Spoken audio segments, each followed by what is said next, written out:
প্রায় এক দশক ধরে আটকে থাকা সিনেমা শুটিং শেষ হয়েছিল 2015 সালে, অথচ মুক্তি মিলল 2025-এ এসে। আর গত 14ই আগস্ট মুক্তি পেতেই যেন বাজিমাত। এই ছবির মাধ্যমেই প্রায় 10 বছর পর দেব শুভশ্রীকে একসঙ্গে বড় পর্দায় দেখেছেন দর্শকরা।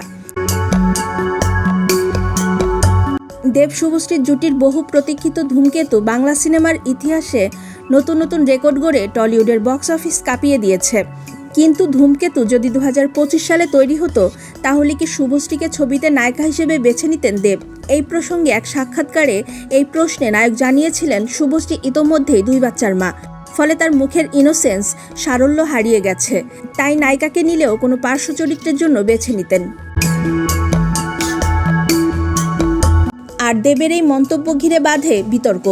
এবার সেই প্রসঙ্গে মুখ খুললেন শুভশ্রী, নায়ককে দিলেন পাল্টা জবাব। ভারতীয় একটি সংবাদ মাধ্যমের প্রতিবেদনে বলা হয়েছে, এই সময় ধূমকেতু হলে নায়িকা হিসেবে শুভশ্রীকে বেছে নিতেন না দেব।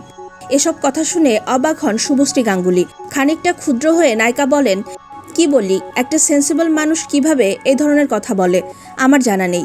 আমার পার্শ্ব চরিত্র করতে কোনো সমস্যা নেই। আমি সন্তান করেছি, আমার কাছে চরিত্রটা গুরুত্বপূর্ণ। কিন্তু 2025-এ দাঁড়িয়ে এরকম একটা অসম্মানসূচক মন্তব্য, যেখানে তুমি একটা অভিনেত্রীর সঙ্গে ছবির প্রচার করছো, সেখানে এটা কিভাবে আমি জানি না।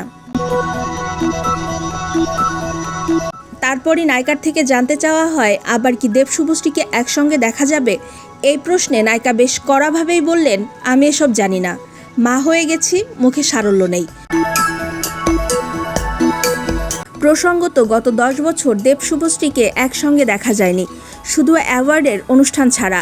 কারণ দেব শুভশ্রী শুধু পর্দায় জনপ্রিয় জুটিই নন, একটা সময় বাস্তবে চুটিয়ে প্রেম করতেন তারা, আর তা ছিল ইন্ডাস্ট্রির ওপেন সিক্রেট। পরে মতের অমিল থাকায় দুজনের পথ হয় আলাদা, নেমে আসে বিচ্ছেদ। যদিও বিচ্ছেদের পরই ধূমকেতুতে একসঙ্গে কাজ করেছিলেন তারা।